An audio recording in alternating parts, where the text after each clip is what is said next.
Well, it's a little later than we expected, but we're here. Good evening, everyone. Welcome to Narrative Live on a Thursday night. It's just approaching 8 p.m. on the East Coast. We're late because we had all sorts of technical reasons.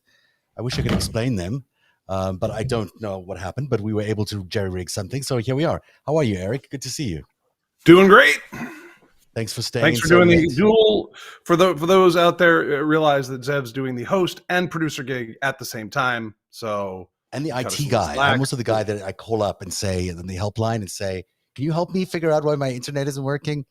And, I don't know very much about that stuff, but I do know about world politics, and I do know there's lots going on in American elections and in American politics. That's all happening in the next 5 days, which is 5 days to the big vote. And we'll start there tonight because, hell, it's a big deal. People keep saying it's 5 days to save democracy. You've heard that from the closing arguments from Barack Obama and Joe Biden now. Barack's speech was pretty impressive last night, and Joe's was his too. So two important people telling you what you need to know about what's happening in the world and what's happening to America.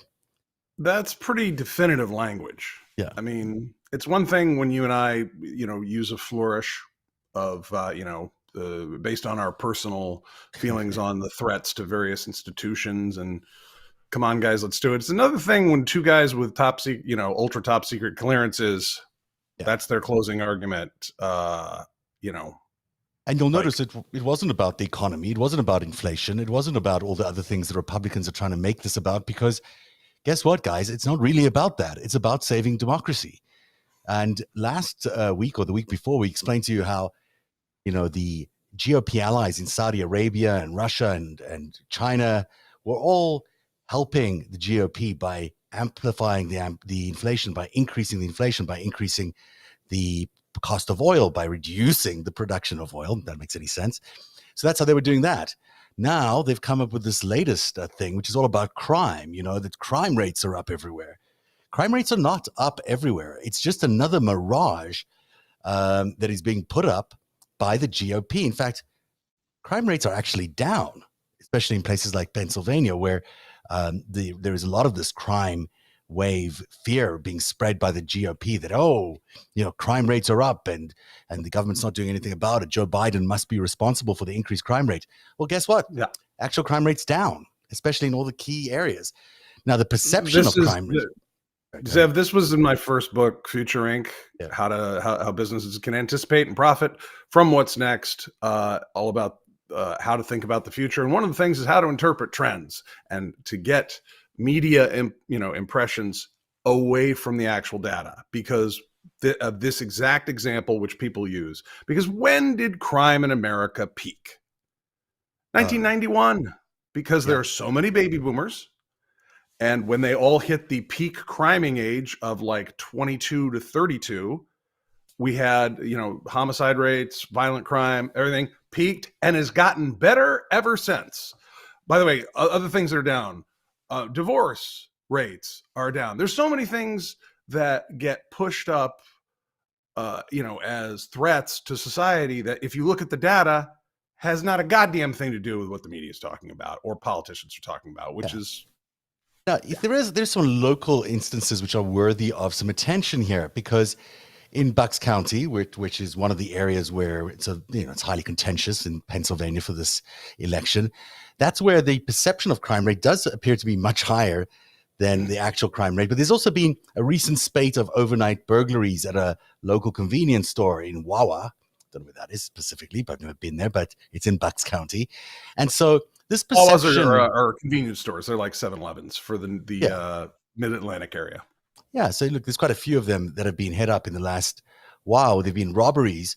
And, some of them are closing early now because of that, of the crime rate that's sort of, emerged recently. Let's call it a spate that emerged recently. Now, that is giving people in the area a perception that crime rates are up, even though they really are down. But, if you're a GOP operative, you might view it as advantageous maybe to at least amplify elements of crime that are happening in the neighborhood, if not actually cause those elements of crime to be happening. It's not unheard of. And if you're a news media outlet that's owned by private equity, that's owned by, some conservative billionaire somewhere, some foreign element. And I mean, I notice it here in St. Louis, the Post-Dispatch, it's like, anybody stubs a toe, it becomes 10% of their website. And you get the sense that there's drastically more crime. Now, in a mobbed up city like this one, there may be more people rubbing each other out because it's like there's a lot of territorial jostling going on because there's a lot of people going to prison all over the place. So that there could be some of that, but is insofar as you want to say that they're somebody's soft on crime or whatnot. I looked it up. I looked at all the stats today, and it certainly says that Bucks County is a little lower. I mean, it's still, it's got a crime rate for sure, but all the crime is kind of, it's not a serious crime. I mean, it's serious crime, but it's like driving under the influence and stuff like that. It's not like there are, tons of murders suddenly happening, or, it's stuff like this convenience store robberies. Now, they're important, and they're obviously being policed, but they're also down compared to previous years. In fact, they peaked around, I think it said something around 2018. So, what we're seeing now is just another election tactic, which is very typical of the GOP. We've seen it before. Remember in, was it 2020 when they were trying to do the the Black Lives Matter protests, and they were trying to, create all those incidents. What's his name? Ryan, I can't remember the guy saying, but he was shot it was in Wisconsin, or came from Wisconsin, and shot Rittenhouse. Rittenhouse. Sorry, how can I forget his name? Or the McCloskeys in St. Louis, who are in a gated community. This is one of the safest, single patches of land in all of St. Louis City, where they can call in B-2 air bomber strikes if there's anybody that looks out of place. And those are the two attorneys that came and started waving guns at each other, and everybody else that was just very clearly a photo op. And then they ended up at the RNC. Yeah, it was a way to gin up vigilantism, to say you need to take your own guns in your own hands, and I don't know, maybe January 6th, come to the Capitol and shoot people up. Who knows? It's an attempt to heighten fears. It's an attempt to use your fear to gain election traction, but it's not an indication by any stretch of the imagination that the GOP is going to be any more effective at combating crime. I mean, maybe if they created the crime, they can make it disappear. But in general, they don't have any mechanisms that make them special in terms of, stopping crime from happening. They are probably as equally capable as the Democrats of stopping crime. Only the Democrats might be more effective at the end of the day because they actually care about their communities. In most cases, not in all cases. Remember, St. Louis is run by Democrats. Yeah, just good point. Point of order. And I don't know enough about the local politics there, but this perception, this image that everyone's saying that it's Joe Biden that's creating a crime rate. Well, it's It's not true, and neither is it true that he's creating inflation, and neither is it true that he's attacking democracy. The gas prices are down, right? The gas prices are down. Yeah, they're back down again. So that's why the closing argument for the Democrats has been democracy is on the ballot. Democracy is the issue. Forget everything else you're voting on, because if you're voting on inflation, you're voting on, abortion's a real issue because that's part of democracy. But if you're voting on these crime rate issues or the inflation issues, those are real mirages. What you need to start thinking about is what is fundamental to democracy and what your rights are going to be like looking ahead in a GOP-run world. And a Republican-run world is going to look, like a fascist state. You're not going to have the rights that you're used to. You're not going to even have the rights to protest, so you can have the rights that you're used to. And in fact, we're seeing it around the country. There's sort of a suppression effect happening by Republicans just, acting so fascistic around the country with their, their people in Arizona who are at polling booth stations chasing people down. Those kinds of activities do suppress the votes. Of course they do, and they make it scary for people to go and vote. But now's the time to exercise that vote. If you don't exercise it now, you won't even have a vote going forward, or you won't have a meaningful vote going forward. Well, today had a news item that came out that the Republican who's running for Secretary of State in Indiana may have committed a felonious election crime by voting in a district other than the one he lived in. That's the guy who's going to run the elections in Indiana. It's almost like there's a problem. Your point's a very interesting thing, because the rest of tonight's show is really about the crime that the GOP did commit. The crime rate in the GOP has increased, and it's quite, when you go down this list, each individual event might seem like an event that's, it's just an individual crime thing that happened. But when you add up all these crimes that have been perpetrated by the GOP and by Donald Trump and Kash Patel and Ginny Thomas and whomever else you might want to throw in there, boy, it starts looking like a crime organization. It does no longer look like a political party. It looks like a crime organization that's committing crimes en masse in a constructed way. So let's turn to some of that big news, because this really sensational news that came out of this was released by the courts, emails by John Eastman that was sent to, and I'm having trouble pulling it up here, so let me see if I can do this. Sent to another lawyer in the Trump world. And they had indicated in this email that they were hoping that Justice Thomas, Clarence Thomas, would in fact be the person who received one of the complaints that they had regarding the elections. So this goes back to the January 6th plot, obviously. And while I pull it up here, sorry, I'm a little unprepared tonight because I was just trying to get all the technology. I don't know if you can read it. Can you read that? Are you able to read that? Is it too small a print? Sure.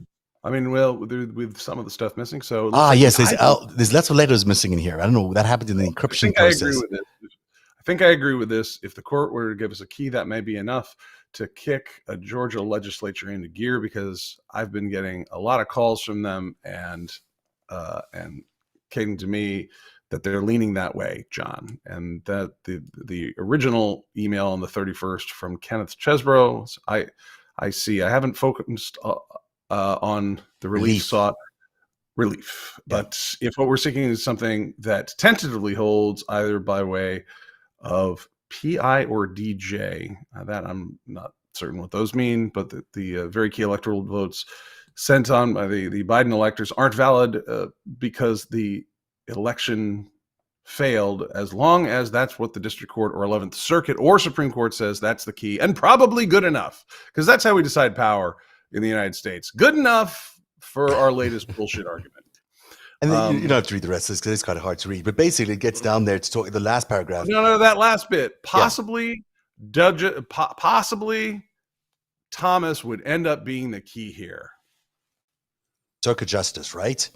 You want to frame things so that Thomas could be the one to issue some sort of stay or other circuit justice opinion saying Georgia sent illegitimate or legitimate something about sent or has an illegitimate doubt. Yeah, has a legitimate doubt. So and then it goes on to say your chance to get favorable judgment on January the 6th, which might hold up Georgia's count in Congress from Thomas. Do you agree? You're more likely, I think it says. It's the intention here. So they were setting up essentially a argument that they could send up to Clarence Thomas in order to get him to opine as the head of the circuit justice, the Ninth Circuit. Is it the Ninth Circuit? 11th Circuit, sorry. Because he's the head of that circuit, he was going to be able to opine enough of a delay that they could then continue to put the electors in doubt when the count came to Congress. Could militarily hold the city is what they're hoping to do. Yeah. With the Proud Boys, with the Oath Keepers, with all they brought their trail mix and Gorp and protein bars and Gatorade and their gunses, and they wanted to occupy all the different buildings. So they wanted to blockade. You just frozen us. I don't know if you know that you've frozen us, but you've frozen us. I'll just keep talking here, hoping that you'll unfreeze or reconnect.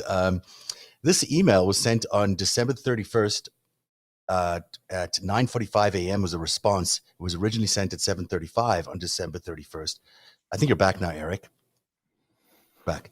I don't know what that freeze was about, but we are a little bit nervous around the technology around here. It's certainly not our usual tech setup, so I apologize if we cut out from time to time. But what we're looking at here is John Eastman, who is not just another Trump lawyer. He's the architect of the entire January 6th coup attempt. He's the guy who orchestrated this whole idea of let's get Mike Pence to say that there were concerns around the vote and to call off the Congress ratification of those votes. And so what's interesting about him that he's not just a stranger lawyer. He's a lawyer who knows Clarence Thomas really well because he clerked, how you say it in American. He clerked with Clarence Thomas. early on in his career. He's really good friends with Jenny Thomas. He goes over to their home and has overnight stays, and they're close. They're not just unaffiliated people. They're very affiliated people. So you've got Jenny Thomas there, who we've discussed before in many of our episodes, which is already potentially a target of compromise by foreign intelligence assets, who's now Just maybe. yeah, who's just, I mean, it's hard to avoid that conclusion, but there you go. Maybe she has not avoided it or has avoided it. But John Eastman is a buddy of the Thomases. So here he is in writing and explaining how he is going to get a judgment up or a decision up to Clarence Thomas so that Clarence Thomas could then delay the ratification of the votes. I mean, what could be more clear than a conspiracy than that? I mean, it's a conspiracy to interfere with an official proceeding as part of a seditious conspiracy. Now, did Clarence Thomas know about this? Did Jenny Thomas know about this? I don't even know if it matters whether they knew about it or didn't know about it. It's enough for me to say Clarence Thomas needs to stay far away from any judgments regarding January the 6th or anything else political. But if he did know about it, then let's play that out a little bit. If he did know about it, he is potentially complicit in this January the 6th coup attempt in a way that has not been previously suggested by people. That's a big deal. I mean, I don't recall any of this happening before, but Supreme Court justices. This is the first bit of direct evidence that we've seen openly that these guys were considering him the linchpin. Now, whether or not there's any evidence out there of Thomas agreeing to do that, now that would be very important in a court of law. We haven't been made privy to that. But, I mean, come on, man, let's lean forward on this. Like, you have the beautiful graphic here. We know what's up. We've got them in writing. They were trying to overthrow the damn government. Yeah, they were. And it seems to me that, what's most interesting about this is that John Eastman knew this was a contentious email because he hid it away from the investigators and he hid it away from the committee. He wanted to hide all of them. Well, there's 8 of them in particular that he just kept away because he felt that was important to keep those 8 away. And this is one of those 8.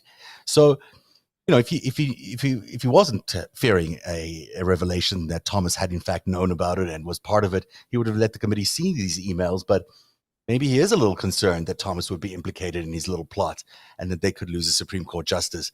And that's why he kept it away from investigators. This is a big deal. This is real crime. This is the crime rate that's gone up, people. This is the crime rate that's gone up. Yeah. You see this crime, this real crime happening. Belongs to the Seditious GOP. Conspiracy, bribery, wire fraud, mouth fraud, tax evasion, treason, espionage, mishandling of documents. In some quarters of America, crime rate is way the hell up. Yeah.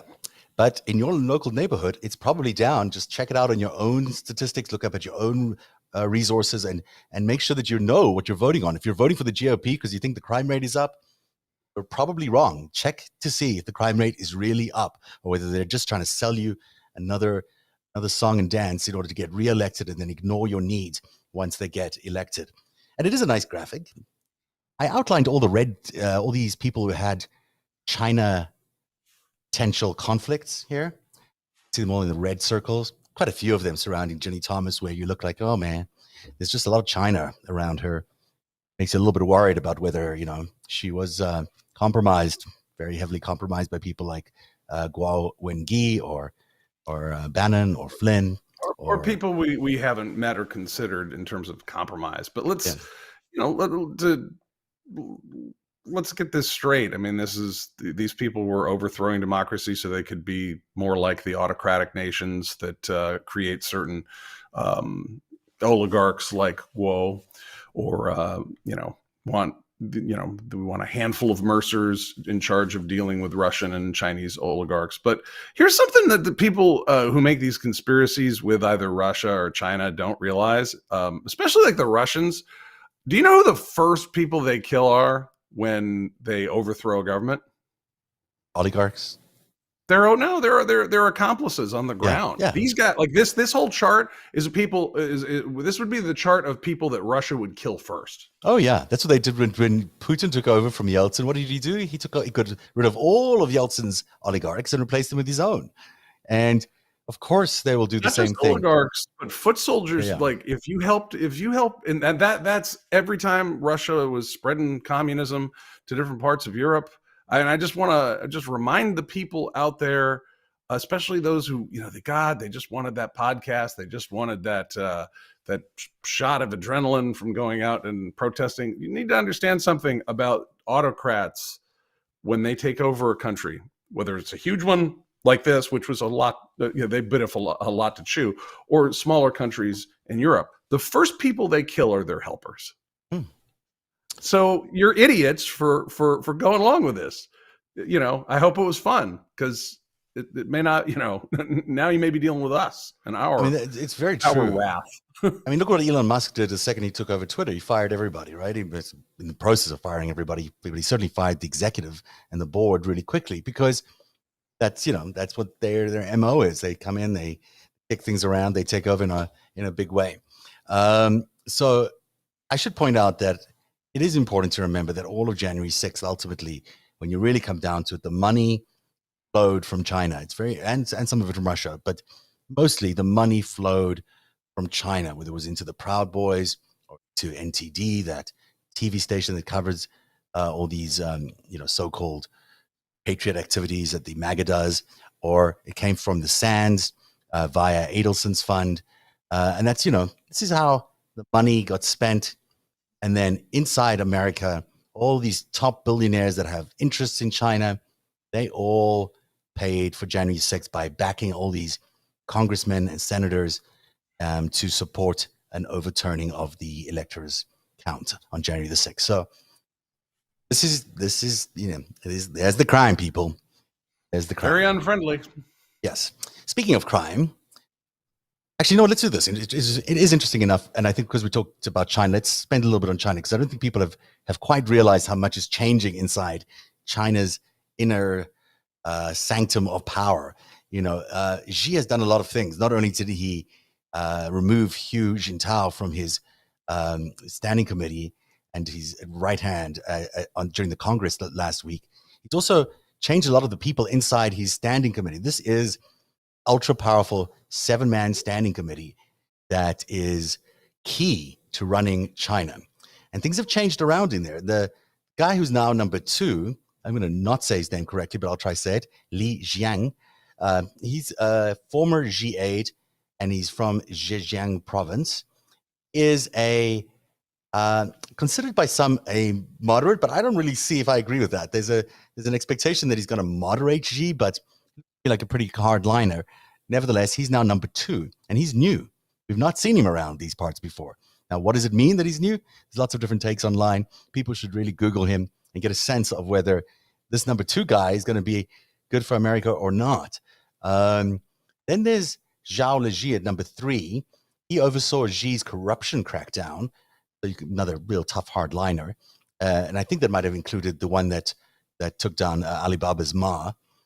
Then at number 4 is a name you'll recognize because it came up in the show the other day, Wang Huning.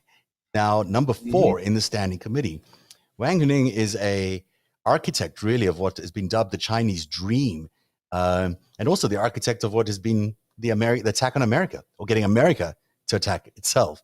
Well, when your book title is America versus America, yeah, you've kind of given away the plot. Yeah. So this is the guy who architected everything that's happened since here. This was many years ago. Do you know when that book was written? It's not 1989 or 90, I think. Yeah, they have a lot of time to plan. Do you know who paid to have it translated? And it's a really great translation too. Do you know who paid? I think I do, but you're going to tell me. Peter Thiel. Oh, interesting. Peter Thiel. Interesting. Well, there you go. So Peter Thiel is got the book by Wang Huning translated. Now, this is the number 4 person. He's the official political advisor to Xi Jinping. He's not just like an accidental professor that Xi might have picked up somewhere or read somewhere. He is his top political advisor. His top political strategy is to have America attack itself and collapse. And he's been executing that. And he's written a book about it. Everyone should read it. And he is at number 4. He's actually been promoted. It's brilliant strategic thought. I mean, look, this is game recognized game. This is Wang Huning there is, his penetrating vision into America, his observational powers on the United States. I'm not saying every one of these guys is, is equal to his intellect, but he had an ability to see what America was from a certain perspective that is more incisive than it is biased, in that he compares a lot of stuff to Chinese culture and their, the long standing traditions that their culture has, and that we have more newfangled stuff, more new habits. They have older habits, that have been around for 1,000, 2,000 years. We're a newer country. We're very reliant on technology. That's taken from a Chinese perspective, but it's not the kind of bias that I think weakens it. It's the kind of bias that when you read this book, you're like, oh, I never thought of it that way. That, we've replaced our traditional way of life so quickly with electrical appliances in the grand scheme of things, that let's say you start manufacturing consumer goods and that are really, really crappy, and stuff stops working, that gradually you'll just eat away at the functionality of society. That's brilliant insight. It's more than we have about ourselves.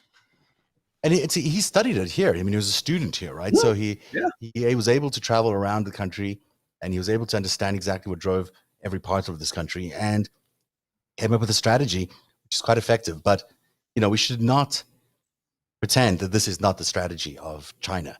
China is a key political strategist. It's all about destroying America, and there he is at number 4. So keep that in mind whenever we talk about China and how they support a lot of American politicians. At 5, Carl, I don't even know how you say that with QI. Kai Chi, I think. Chi, I think, yeah. Thank you. He worked with Xi in provincial roles before. Don't know much more about him, but again, I think he's a bit of a hardliner. Then Ding. Shueisha. He's the chief of staff for Xi. And then also new at the very end, by the way, number 5, that Carl guy, is new to this committee. And number 7, which is at the end there, is Li Ji, is new. And so you've got 3 new members. It's 4 new members, because number 6 is also new. So you've got 2, 5, 6, and 7 are all new. That's 4 new members to the standing committee. That does not apparently happen very often in Chinese history. So a lot of hardliners. We saw what happened to Hu and his more liberal deputies, and now you've got these real hardliners that have taken place and changed things, because it's never used to be the case that people could sort of be removed and replaced so aggressively. There's always a line of succession in the standing committee, and that's been removed by Xi. So I know it's really inner working stuff, but I think it's good to know your enemy, I guess. Well, China is under a lot of pressure. America is breaking its ties. It is changing the world's supply chain around. And something to always remember when looking at Chinese politics is that there's, like 20% of the world is Chinese, for one. There's just a whole ton of them. And a lot of their concerns are internal, of internal domestic disturbances, them being deposed, losing control of regions of the country. That's without us doing anything. And by the way, I'm not saying that we wouldn't get up to something like that. Their regime is such that it's very hard to run the kind of operations from an intelligence services perspective that they can run here, that other services can run here, because we have freedom. We have freedom of speech, freedom of movement. We get creeped out by too much surveillance run by the state. Apparently we're okay with it with corporations that they finance, but whatever. They're like, and no doubt they think we're insane for letting that happen, because they would never let it happen on their soil, and they don't. But as a result, they're, maybe they'll blame us for some things, but if there's a collapse there because, I don't know, their financial system can't possibly survive the bogus construction and boom that they've had, and all the bonds that they can't pay back, that, and the fact that they've pissed off their largest trading partner, pretty much for the recent for the near term future permanently. Yeah. No, I mean, they're setting up a situation which is very confrontational, obviously, and that's borne out by this standing committee. I mean, this is where they're going. You can ignore it at your peril. So now, speaking of a crime wave within the GOP, excuse me, Kash Patel has flipped by all accounts. He's agreed to a agreement with the DOJ to testify in the case involving Donald Trump's keeping and potentially marketing the secrets of the state.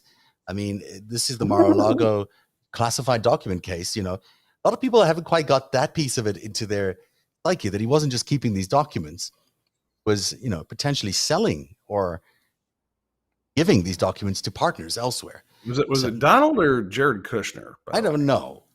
Someone was out there saying, "Hey, does anyone want these? I got a price for you, got a bridge to sell you, you know, whatever."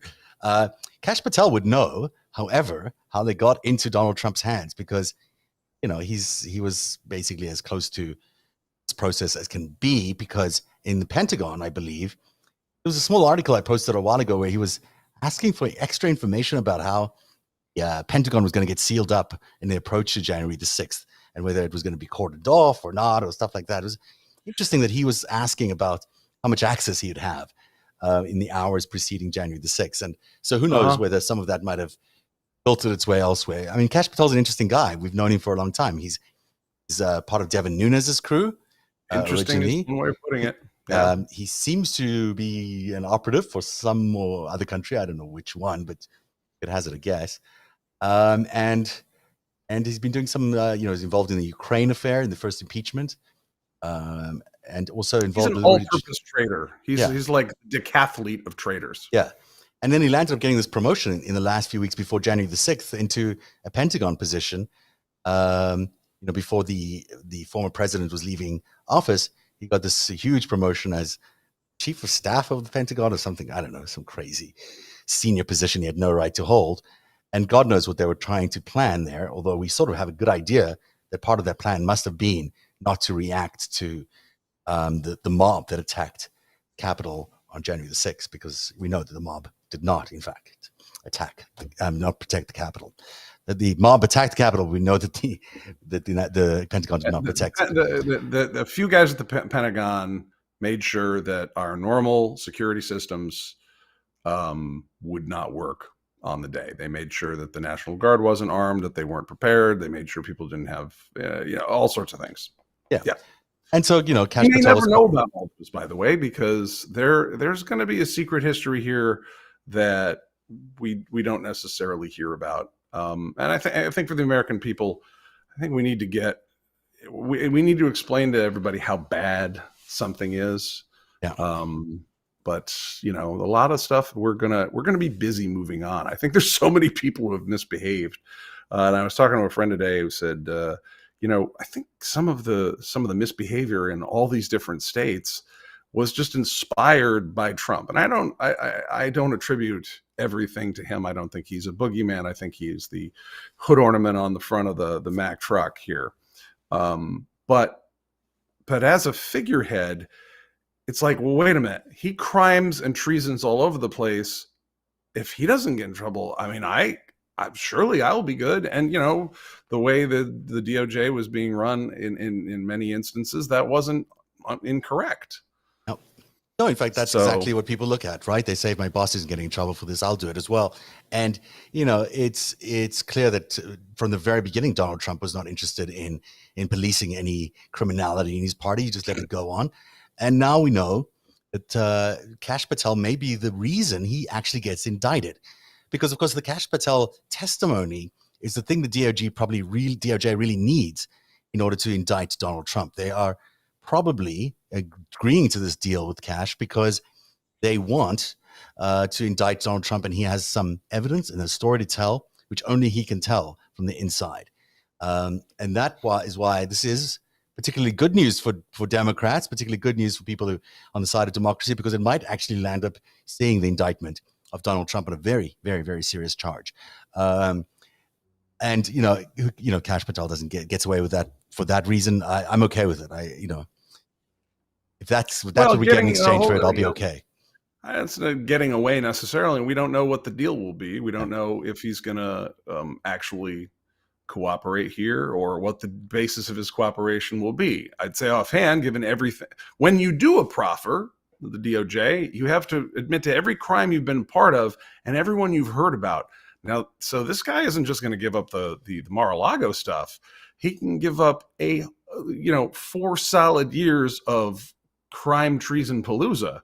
There's a lot of people who should worry about Mr. Patel having immunity for his testimony. Is that just for the Mar-a-Lago thing, or did he have to cooperate with every DOJ investigation they could come up with? If it's the latter, and he's forthright, many people should be worried tonight, and I will go get some popcorn.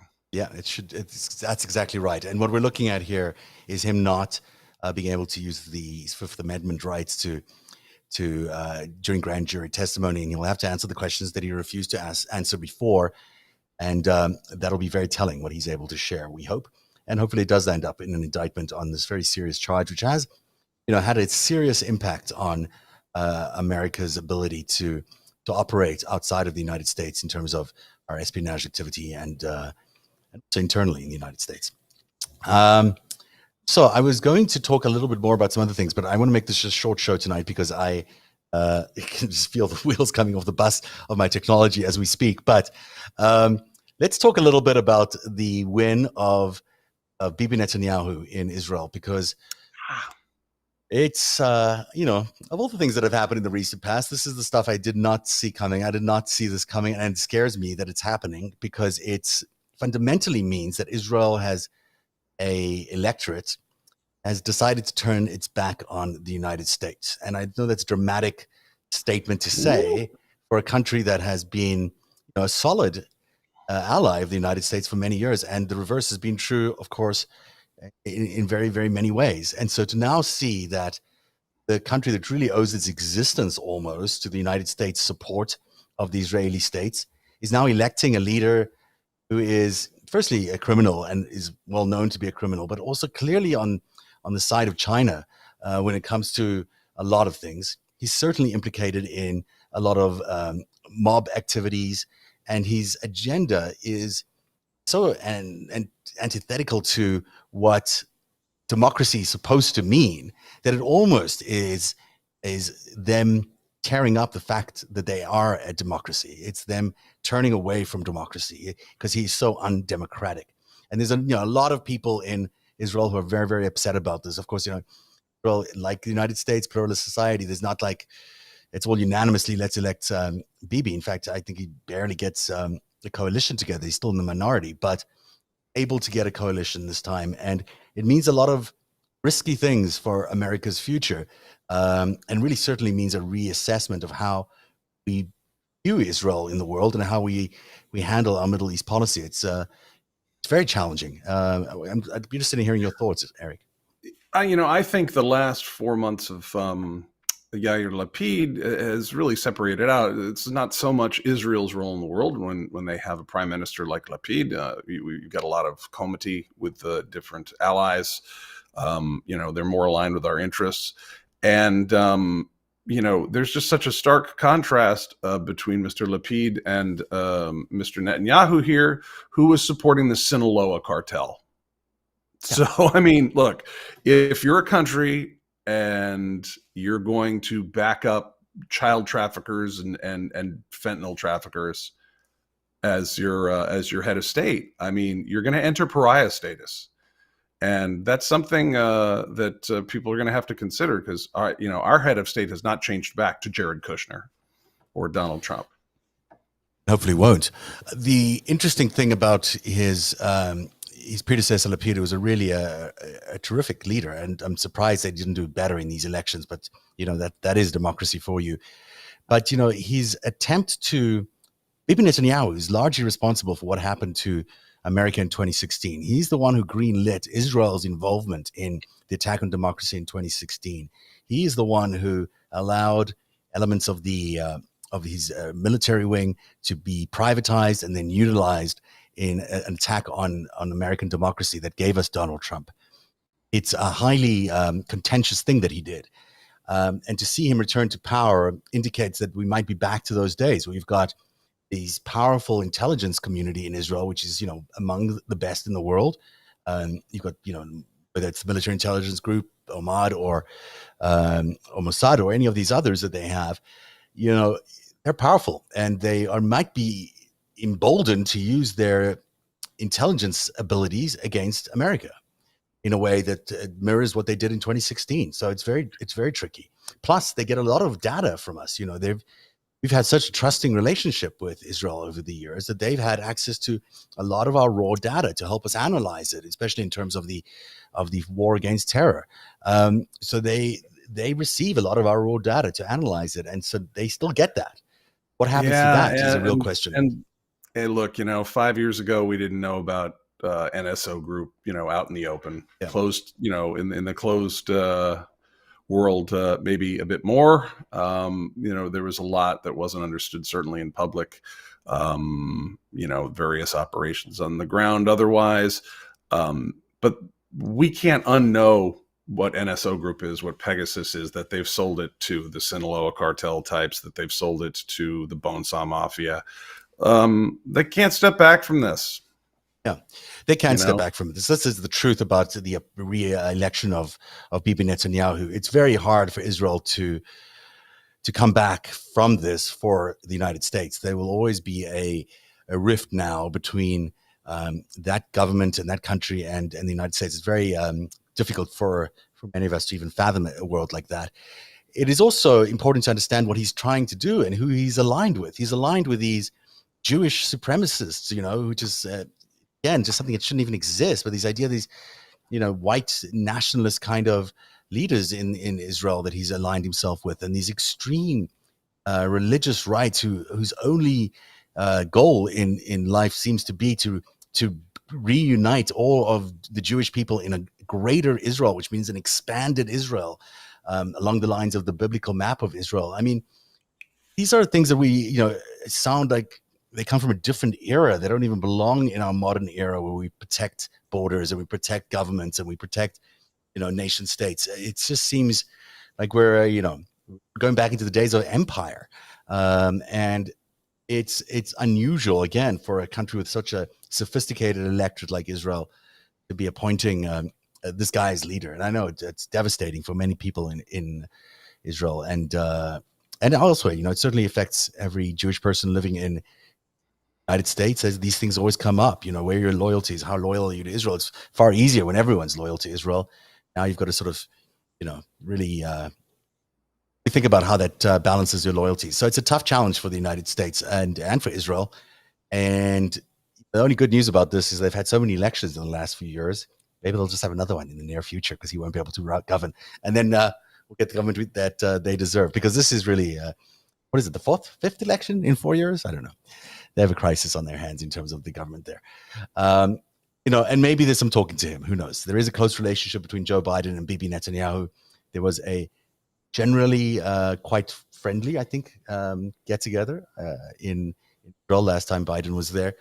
Maybe there's something there. Maybe there's a way for them to personally reach out to each other and get us through this, so there isn't such a dramatic rift between the Israel and the United States. Any more thoughts on that? It's I don't know. I'm making it sound maybe a little bit more dramatic than it is and a little bit more of a downer, but that's just because I was, it's pretty dramatic. Yeah. It's not something we saw on our roadmap. Not this month. So that's I'm going to leave it there. I had a lot of other things planned for the show, but honestly, I tore my hair out trying to get us back on the air by refiguring all the computers here, and I'm just glad we could get few minutes here on the show tonight. I know you've got things to do. But the message tonight really is, the corruption, the crime, it's not coming from outside the GOP. It's coming from inside the GOP. That's where all the crime really is. And it's up to our voters to make sure that the GOP does not get reelected, because that means there'll just be more crime coming our way. So whether it's Ginny Thomas, Clarence Thomas, or Kash Patel and Donald Trump, there is just a lot of crime within the Republican Party in the United States. And it's up to Democrats and it's up to voters everywhere along the country to make sure that they ignore the continued I don't know, there's this narrative that's being driven that somehow inflation and crime are the things that everyone's worried about. Yes, there's a worry around it, but it's only because it's a mirage. It's only being amped up by the Republicans and their media groups and their operatives, that there's a feeling that the crime's gone up when in fact it hasn't gone up, and there's a feeling that inflation is sort of in a runaway increase in costs is being affected by it, but in reality, it's a lot of that is a mirage. And in fact, as you pointed out earlier, oil prices are down. There's no reason for us to suspect that that is really a driving force in the elections heading into Tuesday. But Tuesday will be a big day. In fact, it'll probably be a few days before we know that's who wins the House and, of course, the Senate. My predictions are as buoyant as ever. I still think we're not quite accounting for all the early Democratic turnout that was in the early voting, and we might still see, I certainly hope we'll see, a Senate and a House victory for the Democrats, although I think it is getting much tighter as we head towards Election Day.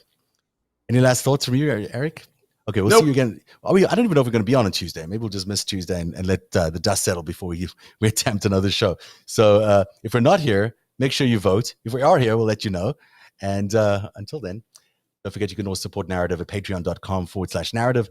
And always subscribe. If you're watching on YouTube, hit that subscribe button. Thanks again for watching. Have a good night.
Every minute of Narrative's reporting, every story that we break is made possible by our patrons. You too can become a patron